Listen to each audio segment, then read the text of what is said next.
अस्सलाम वालेकुम dear students. आज की वीडियो के अंदर हम फर्स्ट ईयर फिजिक्स का मेजरमेंट का कंप्लीट चैप्टर करेंगे। एंट्री टेस्ट के पॉइंट ऑफ व्यू से मैं तमाम यूनिवर्सिटीज़ के रिपीटेड एमसीक्यूज़ पॉसिबल जितने भी एमसीक्यूज़ इसमें से आते गए हैं वो सारे आप लोगों के साथ डिस्कस करूंगा।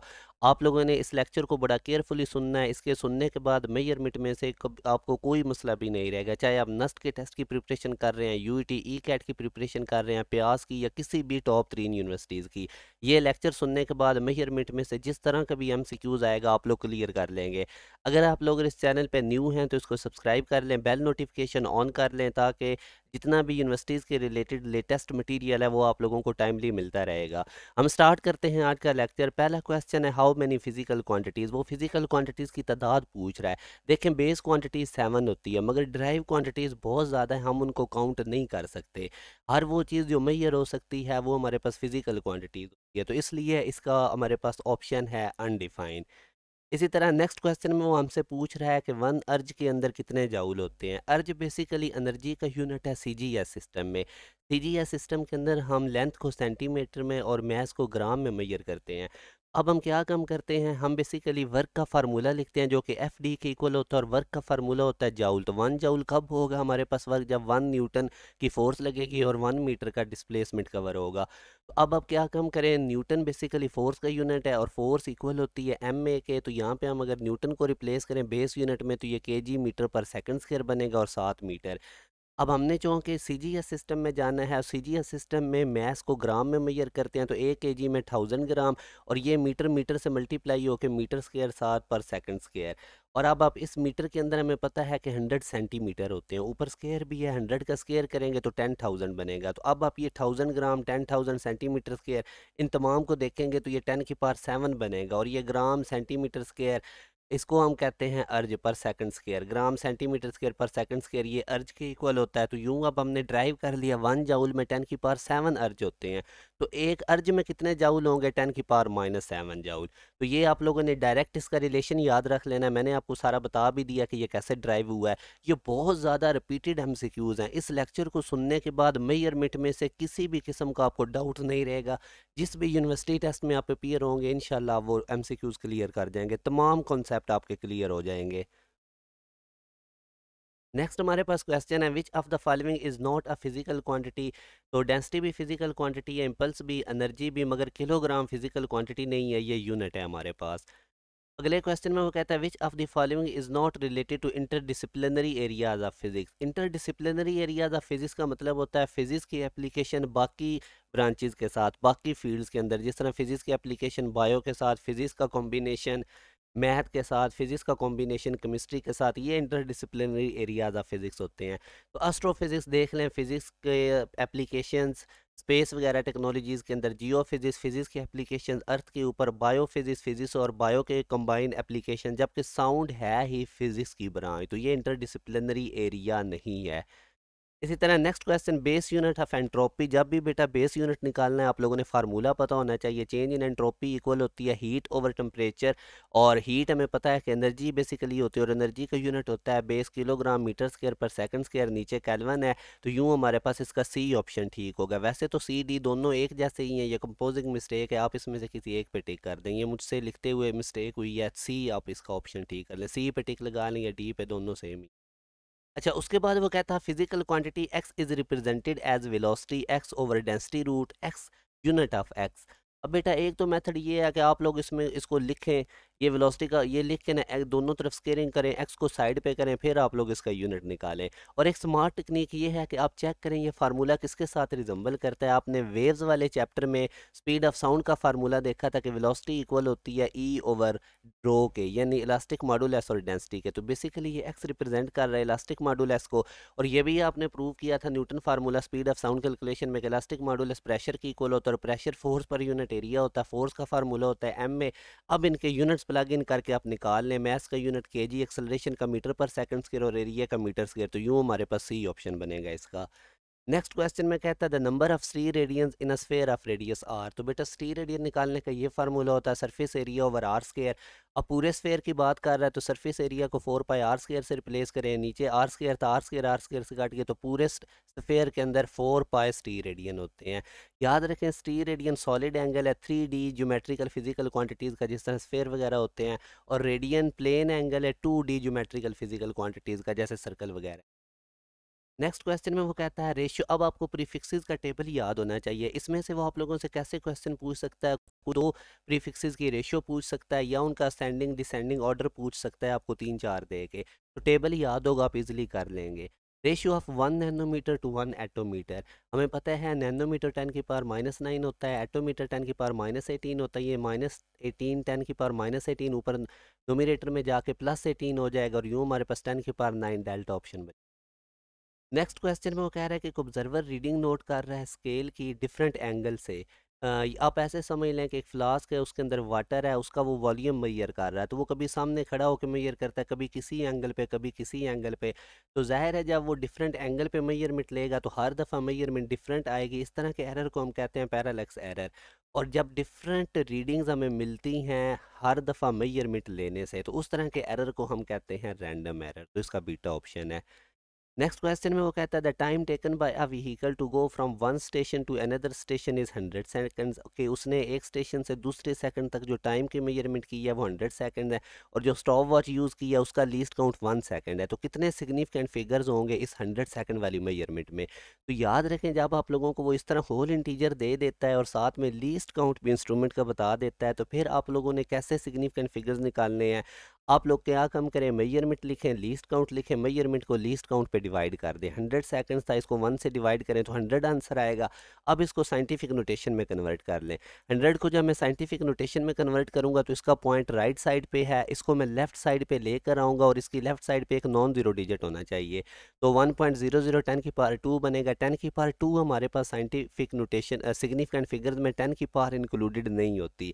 तो अब यहाँ पे आप काउंट कर लें कि इसमें कितने सिग्निफिकेंट फिगर हैं।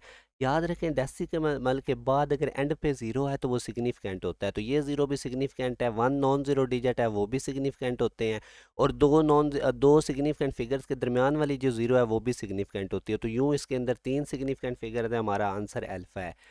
अगर वो इसी क्वेश्चन में आपको कह देता कि लीस्ट काउंट 10 सेकेंड है, फिर आपने 100 को 10 पे डिवाइड करना था तो आपके पास 10 आना था, और उसको जब आपने साइंटिफिक नोटेशन में कन्वर्ट करना था तो दो सिग्निफिकेंट फिगर आने थे। तो इस तरह से आपने डील करना है जब भी आपको होल नंबर इंटीजर कोई दे के और साथ उसका लीस्ट काउंट भी मेजरिंग इंस्ट्रूमेंट का देता है, तो इस तरह आप लोगों ने सिग्निफिकेंट फिगर निकालने। इंपॉर्टेंट क्वेश्चन है, बड़ा रिपीट हुआ है। अब हम नेक्स्ट क्वेश्चन में देखते हैं कि रेडियस ऑफ अ डिस्क हमें बता दिया है 1.2 सेंटीमीटर, और इसके एरिया के अंदर वो पूछ रहा है कितने सिग्निफिकेंट फिगर्स होंगे। तो याद रखें डिस्क का एरिया होता है पाई आर स्क्वायर, और यहाँ से अब अगर मैं एरिया इसका निकालता हूँ तो पाई का वैल्यू पुट करूँगा, रेडियस का स्क्वेयरिंग करूँगा, तो मेरे पास कुछ एरिया का ये आंसर आएगा। अब आप लोगों ने ये रूल पढ़ा हुआ है सिग्निफिकेंट फिगर्स के पॉइंट ऑफ व्यू से कि जब भी हम मल्टीप्लाई करते हैं फिजिकल क्वांटिटीज़ को या डिवाइड करते हैं, तो फाइनल आंसर हमने राउंड ऑफ करना होता है लीस्ट सिग्निफिकेंट फिगर्स के पॉइंट ऑफ व्यू से। अब देखें हमारे पास ये जो एरिया आया है इसके अंदर उतने ही सिग्निफिकेंट फिगर्स होंगे जितने इस रेडियस के अंदर है। रेडियस के अंदर दो सिग्निफिकेंट फिगर्स हैं, तो हमारे पास जो फाइनल आंसर है उसमें भी दो सिग्निफिकेंट फिगर होने चाहिए। तो इसका 4.5 आंसर है, क्योंकि ये जो हमने एरिया कैलकुलेट किया ये बेसिकली मल्टीप्लाई हो रहा है। जब भी मल्टीप्लिकेशन और डिवीजन हो तो आंसर कैसे राउंड ऑफ करना है, कम सिग्निफिकेंट फिगर्स के पॉइंट ऑफ व्यू से। तो 1.2 के अंदर दो सिग्निफिकेंट फिगर थे, तो आंसर में एरिया में भी दो होने चाहिए। अच्छा, इसी तरह अब हम राउंड ऑफ में से मैं आप लोगों के साथ पास पेपर के क्वेश्चन डिस्कस करता हूँ, ये कॉन्सेप्ट भी आपका क्लियर हो जाएगा। अब हमने इस वैल्यू को राउंड ऑफ करना है 1 डेसिमल पॉइंट तक। तो सबसे पहले आप लोगों ने क्या काम करना है, सीक्वेंस से स्टार्ट हो जाए। सबसे पहले 6 को ड्रॉप करना है। अब ये ड्रॉपिंग डिजिट 5 से बड़ा है तो पिछला ये जो 4 रिटेनिंग डिजिट है इसमें एक इजाफा हो जाएगा। अब देखें उसके बाद फर्दर देखें, ये 5 है हमारे पास ड्रॉपिंग डिजिट। जब ड्रॉपिंग डिजिट 5 हो तो फिर हम उससे प्रीवियस डिजिट देखते हैं इवन है या ऑड है। अगर ऑड होगा तो एक का इजाफा हो जाएगा, इवन होगा तो नहीं होगा। अब चूंकि ये 5 ऑड है रिटेनिंग डिजिट, तो इसलिए हमने एक में एक का इजाफा कर दिया। तो ये हमारे पास ये 5 तो ड्रॉप हो गया था, पिछला 5 एक का इजाफा होकर 6 हो गया। हमने 1 डेसिमल प्लेस तक इसको राउंड ऑफ करना है, तो यानी पॉइंट के बाद एक डिजिट तक। अगेन देखिए अब हम 6 को भी राउंड ऑफ करेंगे, ये 5 से ग्रेटर है तो प्रीवियस 8 जो है उसमें एक का इजाफा हो जाएगा, तो 56.9 आंसर है। तो यानी ड्रॉपिंग डिजिट अगर 5 से बड़ा है तो प्रीवियस डिजिट में एक का इजाफा कर दें, और अगर ड्रॉपिंग डिजिट 5 है तो फिर प्रीवियस डिजिट देखें कि ये इवन है या ऑड है। ऑड है तो एक का इजाफा हो जाएगा, इवन है तो नहीं होगा। तो इस तरह से अब मैंने इसको 1 डेसिमल प्लेस तक राउंड ऑफ कर दिया। नेक्स्ट क्वेश्चन में वो कहता है the round of value of, इसको नियरेस्ट होल नंबर तक हमने राउंड ऑफ करना है। तो फिर अगेन उसी तरह इस नंबर को देखें, ड्रॉपिंग डिजिट एक साइड से, हम राइट साइड से स्टार्ट हो रहे हैं, 8 हमारे पास 5 से ग्रेटर है, तो प्रीवियस डिजिट में एक का इजाफा हो गया 7। फिर अगेन देखें ये 7 ड्रॉपिंग डिजिट 5 से ग्रेटर है, तो फिर इस 8 में एक का इजाफा हो गया 9। अब अगेन ये 9 5 से ग्रेटर है, तो इस 7 रिटेनिंग डिजिट में एक का इजाफा होगा तो 0.8। मगर उसने पूछा हुआ है कि नियरेस्ट होल नंबर तक इसको राउंड ऑफ करें, तो 0.8 के करीब नियरेस्ट होल नंबर 1 होता है, तो बीटा हमारे पास ऑप्शन आ जाएगा। इसी तरह हम नेक्स्ट क्वेश्चन में वो कहता है कि एक हमारे पास ए मेजरमेंट है, एक हमारे पास बी मेजरमेंट है, तो इनमें से कौन सी चीज़ करेक्ट है। ये बेसिकली प्रिसीजन और एक्यूरेसी में से क्वेश्चन है। याद रखें कोई भी फिजिक्स में हम मेजरमेंट लिखते हैं तो मेजरमेंट के साथ प्लस माइनस करके लीस्ट काउंट पे लिखते हैं। मेजरमेंट के साथ ये मेजरमेंट के साथ प्लस माइनस के बाद उस इंस्ट्रूमेंट का लीस्ट काउंट लिखते हैं जिससे हमने वो मेजरमेंट ली होती है। अब याद रखें जो भी लीस्ट काउंट जिस मेजरमेंट का सबसे कम होगा उतनी वो ज़्यादा प्रीसाइज होगी, उतनी उससे ली गई रीडिंग में ज़्यादा इन्फॉर्मेशन होंगे, पॉइंट्स के बाद ज़्यादा डिजिट्स होंगे। तो अब देखें 0.1 की निस्बत 0.01 सेंटीमीटर, ये लीस्ट काउंट कम है, तो इसका मतलब बी वाली रीडिंग मोर प्रीसाइज है, ये हमें पता चल गया। एक्यूरेसी का कैसे पता चलाते हैं, उसके लिए परसेंटेज अनसर्टेनिटी निकालते हैं। अब परसेंटेज अनसर्टेनिटी कैसे निकलेगी, अगर मैं ए की निकालूं तो लीस्ट काउंट को डिवाइड कर दें मेजर्ड वैल्यू से मल्टीप्लाई बाय 100, तो ये हमारे पास परसेंटेज अनसर्टेनिटी ए में आ जाएगी 0.5%। इसी तरह बी में परसेंटेज अनसर्टेनिटी कैसे निकलेगी, इसके लीस्ट काउंट को डिवाइड कर दें मेजर्ड वैल्यू से मल्टीप्लाई बाय 100, तो ये बी के अंदर परसेंटेज अनसर्टेनिटी आ गई। अब जिसमें परसेंटेज अनसर्टेनिटी कम आई है वो ज़्यादा एक्यूरेट रीडिंग है, और वो ए के अंदर परसेंटेज अनसर्टेनिटी कम आई है तो ये ज़्यादा एक्यूरेट है। तो यूं अब आप देख लें कि ए वाली रीडिंग एक्यूरेट ज़्यादा है मगर प्रिसाइज कम है, जबकि बी वाली रीडिंग प्रिसाइज ज़्यादा है एक्यूरेट कम है। तो ये दोनों बातें बी सी ऑप्शन में लिखी हुई है कि measurement B is more precise क्योंकि इसका लीस्ट काउंट कम है, मगर ये लेस एक्यूरेट आई है क्योंकि इसकी परसेंटेज अनसर्टेनिटी ज़्यादा थी। Measurement A is less precise क्यों है क्योंकि इसका लीस्ट काउंट कम है बी से, और बट मोर एक्यूरेट क्यों है क्योंकि इसकी परसेंटेज अनसर्टेनिटी कम आई है। तो मैं इसको वाइंड अप करता हूँ, इसको कंक्लूड करता हूँ कि अगर परसेंटेज अनसर्टेनिटी कम होगी तो रीडिंग हमारे पास मोर एक्यूरेट होगी, और अगर लीस्ट काउंट कम होगा तो उससे ली गई रीडिंग मोर प्रिसाइज होगी। अब नेक्स्ट क्वेश्चन बड़ा इंपॉर्टेंट है, ये भी काफ़ी दफ़ा यूटी और नस्ट वगैरह में आता रहा है कि एक स्टूडेंट है वो अटेम्प्ट करता है diameter of a steel ball measure करने के लिए, और उसने मार्क किया हुआ है एक्स पोजीशन को उसने 1 सेंटीमीटर पे मार्क किया हुआ, और साथ प्लस माइनस ये लीस्ट काउंट जहाँ से उसने मेजरमेंट ली है। वाई पोजीशन को उसने 5 सेंटीमीटर मार्क किया हुआ प्लस माइनस के बाद लीस्ट काउंट। तो अब बेसिकली वो एक स्टील बॉल का डायामीटर निकालना चाहता है। तो यहाँ से आप देख लें कि 1 पोजीशन से 5 पोजीशन के दरमियान 4 स्टील बॉल हैं और ये ज़ीरो रेफरेंस है। तो पहले आप वाई और एक्स के दरमियान अगर डिस्टेंस निकाल लेते हैं तो आपको इन चारों बॉल्स का डायामीटर मिल जाएगा। बेसिकली उसने पूछा हुआ है एक बॉल का डायामीटर, तो फिर हम इस 4 बॉल के डायामीटर को 4 पे डिवाइड करेंगे तो एक बॉल का डायामीटर आ जाएगा। अब डायामीटर क्या होता है, दो एंड को मिलाने वाली लाइन, ये दो रेडियस का ये डबल होता है। तो इधर अगर मैं ज़ीरो से स्टार्ट हो रहा हूँ तो वाई तक 5 सेंटीमीटर डिस्टेंस है, फिर मैं ज़ीरो से स्टार्ट हो रहा हूँ तो एक्स तक 1 सेंटीमीटर डिस्टेंस है। तो अगर मैं वाई माइनस एक्स करता हूँ, इस वाई वाले डिस्टेंस में से ये पीछे एक्स वाला माइनस कर देता हूँ, तो वाई और एक्स के दरमियान वाला डिस्टेंस आ जाएगा। तो वही मैंने काम किया।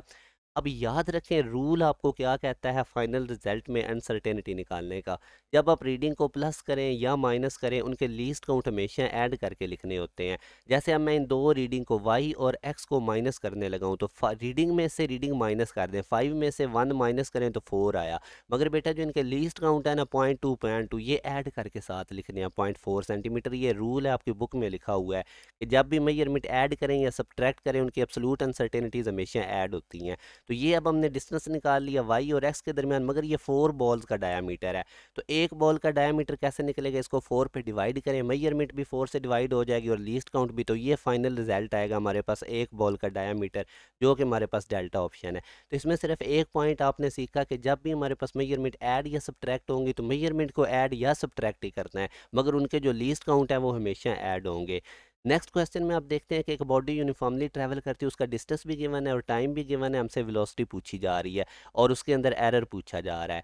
तो अब आपको पता है ना कि वेलोसिटी का फार्मूला होता है डिस्प्लेसमेंट ओवर टाइम। तो जब भी दो फिजिकल क्वांटिटीज़ ऐड हों या सब्ट्रैक्ट हों तो उनके अंदर एरर कैसे निकालते हैं, उस फिजिकल फाइनल रिजल्ट के अंदर आपने हमेशा परसेंटेज अनसर्टेनिटीज़ ऐड करनी है। पहले तो सिंपल वेलोसिटी निकालते हैं। डिस्प्लेसमेंट की वैल्यू कितनी है 20 और टाइम की कितनी है 4, प्लस माइनस के बाद तो इनके लीस्ट काउंट लिखे हुए हैं। तो सबसे पहले वेलोसिटी निकाल लें, डिस्प्लेसमेंट को टाइम पे डिवाइड करें तो 5 मीटर पर सेकंड। अब हम वेलोसिटी के अंदर एरर निकालते हैं। अब चूँकि वेलोसिटी के फार्मूला में देखें डिस्प्लेसमेंट और टाइम डिवाइड हो रहे हैं, तो जब भी डिवीजन आ जाए या मल्टीप्लिकेशन आ जाए तो हम percentage uncertainties given physical quantities की निकाल के अलग अलग उनको ऐड करेंगे तो वो हमारे पास वेलोसिटी की आ जाएगी। ये भी रूल है आप लोगों का। अच्छा, अब हम डिस्प्लेसमेंट में पहले परसेंटेज अनसर्टेनिटी निकालते हैं फिर टाइम में। तो डिस्प्लेसमेंट में कैसे निकलेगी, अभी मैंने कहा था least count divided by measured value multiply by 100, फिर प्लस का साइन डाल के। अब टाइम के अंदर परसेंटेज अनसर्टेनिटी कैसे निकलेगी, least count divided by measured value जो कि 4 सेकंड था मल्टीप्लाई बाय 100। तो इनको आप कैलकुलेट करेंगे तो हमारे पास 8.45% वेलोसिटी के अंदर परसेंटेज अनसर्टेनिटी आएगी। तो याद रखें, अगर आप फिजिकल क्वांटिटीज़ ऐड या सब्ट्रैक्ट कर रहे हैं तो सिंपल उनके लीस्ट काउंट ऐड करने हैं फाइनल रिजल्ट में। अगर फिजिकल क्वांटिटीज़ मल्टीप्लाई या डिवाइड हो रही हैं तो उनकी अलग अलग परसेंटेज अनसर्टेनिटीज़ निकाल के ऐड करनी है तो फाइनल रिजल्ट में आएंगी, जैसे वेलोसिटी में आई हैं। और अगर बाज़ औक़ात आपको परसेंटेज अनसर्टेनिटीज़ डायरेक्ट गिवन भी हो सकती हैं, अगर ना गिवन हो तो आप लोगों ने इस तरह निकाल लेनी है जैसे अभी मैंने निकाली है, least count divided by measured value multiply by 100। अब बेटा नेक्स्ट देखें, अगर हम इसको देखें तो हमारे पास वेलोसिटी 5 आई है और उसके अंदर परसेंटेज अनसर्टेनिटी 8.5% है, मगर ऑप्शंस के अंदर ये 8.5% नहीं गिवन। तो आप 8.5% इस 5 का निकाल लें। उसका क्या तरीका होता है, 5 मल्टीप्लाई बाई 8.5 और ये परसेंट का आप नीचे 100 लिख दें। अब इसको आप सिंप्लीफाई करेंगे तो 0.4, यानी ये 8.5% एरर 5 मीटर पर सेकंड में कितना होगा 0.4 का।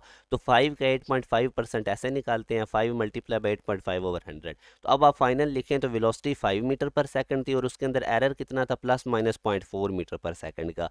यानी 5 के अंदर 0.4 इजाफा भी हो सकता है और इसमें कमी भी हो सकती है, इतना एरर पॉसिबल है। तो ये हमारे पास बीटा ऑप्शन है। नेक्स्ट बेटा आप लोग देखें, हमारे पास radius of a sphere is radius हमें गिवन है और परसेंटेज एरर हमने निकालना है वॉल्यूम में। तो सबसे पहले वॉल्यूम का फार्मूला लिखे, 4/3 पाई आर क्यूब होता है स्फेयर के वॉल्यूम का फार्मूला। अब आप जब भी याद रखें हमारे पास एक पावर फैक्टर आ, जैसे 4/3 पाए तो कांस्टेंट है, इनमें कोई भी एरर नहीं होगा। रेडियस हमने मेजर किया, इसी में एरर होगा। हमारा टारगेट है कि वॉल्यूम में कितना एरर आया होगा। तो सबसे पहले आप रेडियस की परसेंटेज अनसर्टेनिटी निकालें। जो भी रेडियस की परसेंटेज अनसर्टेनिटी आएगी उसको ऊपर इस रेडियस की पावर से मल्टीप्लाई कर दें तो वो वॉल्यूम की आएगी। अगर किसी फार्मूला में पावर आ जाती है तो आप उस फिजिकल क्वांटिटीज़ की परसेंटेज अनसर्टेनिटी निकाल के उसको उस पावर से मल्टीप्लाई करें तो वो फाइनल रिजल्ट के अंदर हमारे पास एरर आ जाएगा। अब जैसे कि अगर मैं परसेंटेज अनसर्टेनिटी इस वॉल्यूम की निकालता हूँ तो इसका क्या तरीका है, रेडियस की परसेंटेज अनसर्टेनिटी कैसे निकलेगी, least count divided by measured value. ये least count divided by measured value multiply by 100। ये रेडियस की परसेंटेज अनसर्टेनिटी आई, ऊपर इसके पावर 3 थी तो पावर से मल्टीप्लाई कर दें तो ये हमारे पास वॉल्यूम में परसेंटेज अनसर्टेनिटी आ जाएगी।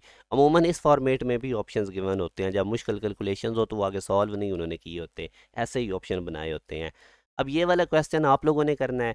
ये फार्मूला जी का उसने किया हुआ है, पेंडुलम के अंदर वो ग्रेविटी को कैलकुलेट करने जा रहे हैं।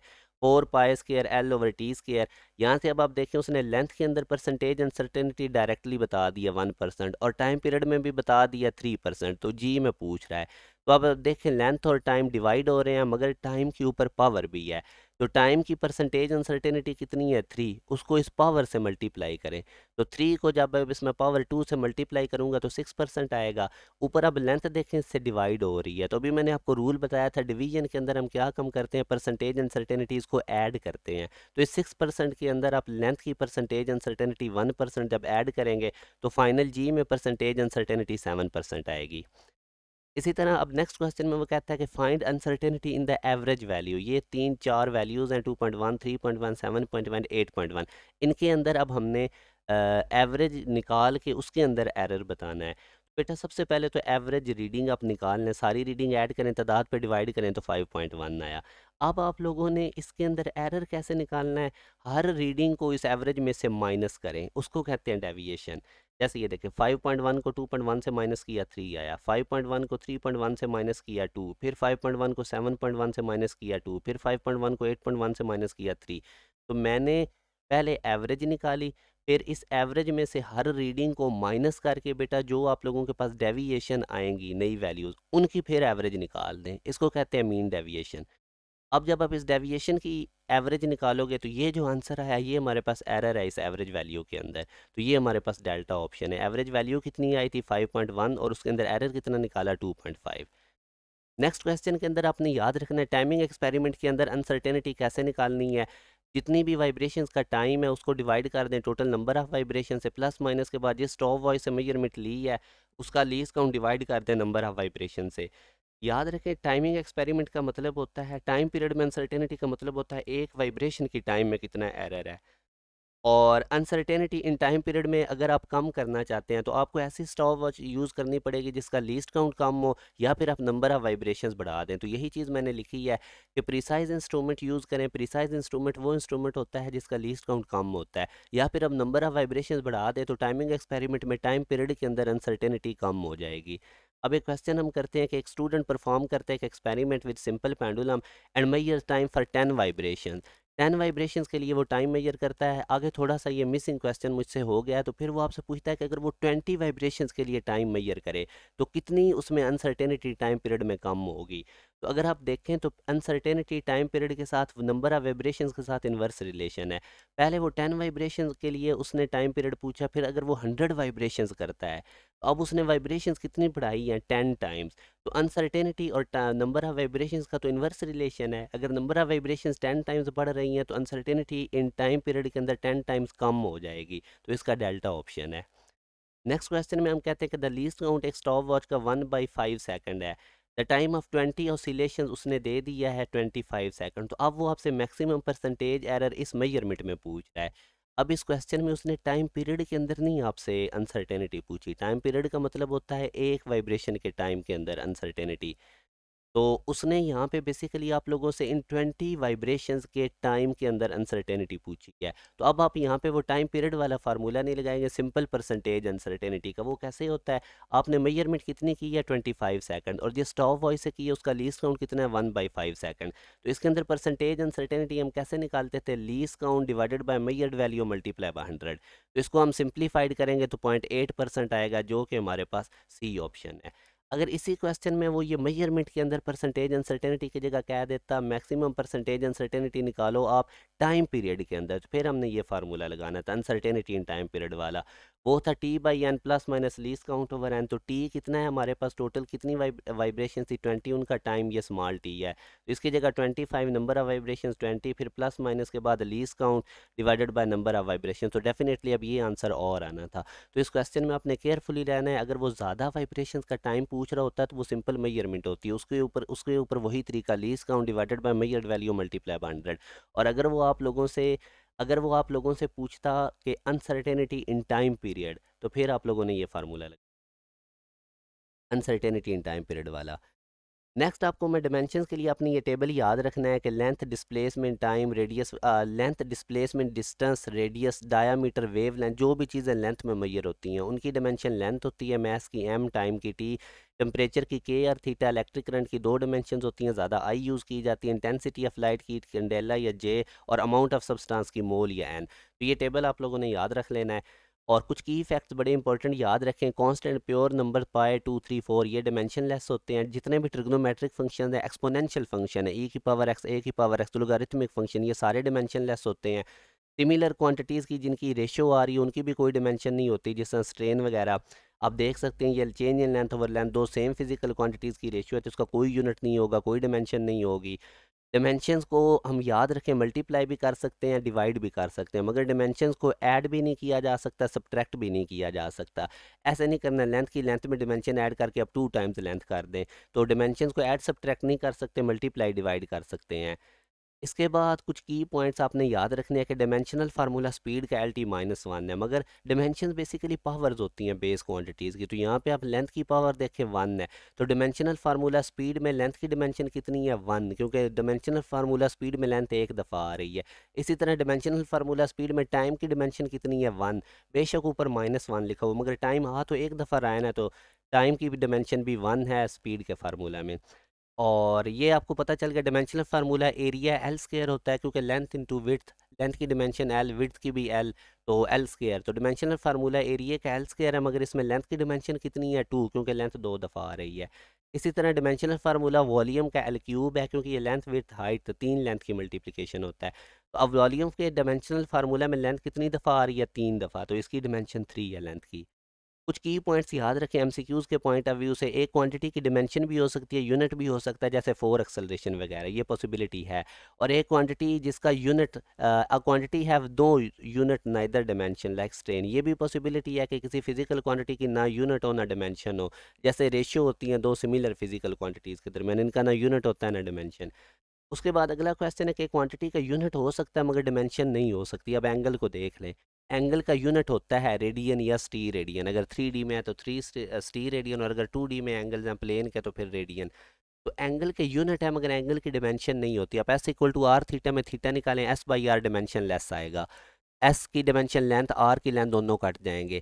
और ये पॉसिबल नहीं है कि एक क्वांटिटी का यूनिट हो मगर उसकी डिमेंशन ना हो। यानी ये पॉसिबल नहीं है कि एक क्वांटिटी की डिमेंशन हो मगर यूनिट ना हो। ये एमसीक्यूज आते हैं कि कौन सी पॉसिबिलिटी नहीं है, स्ट्रेट फॉरवर्ड एमसीक्यूज आता है। It is not possible that a quantity has dimension, कि किसी क्वांटिटी की डिमेंशन हो मगर उसका यूनिट ना हो, ऐसी कोई फिजिकल क्वांटिटी नहीं है। तो ये आप लोगों ने याद रखना है। अब ये कुछ मैंने डायमेंशंस लिख दी हैं जिन फिजिकल क्वांटिटीज़ की डायमेंशन सेम है, आप लोगों ने इनको याद रखना है। जैसे इंपल्स मोमेंटम, इन दोनों की डायमेंशन सेम है और दोनों की क्या होती है, MLT-1। तो ये आप लोगों ने देख लेना है। ये भी MCQs आते रहे हैं कि किन किन की आपस में डायमेंशन सेम है। और नेक्स्ट अब प्रिंसिपल ऑफ होमोजेनिटी में आपको बताता हूँ कि कोई भी हमारे पास इक्वेशन या फार्मूला, उसमें हर टर्म का डिमेंशन सेम होता है।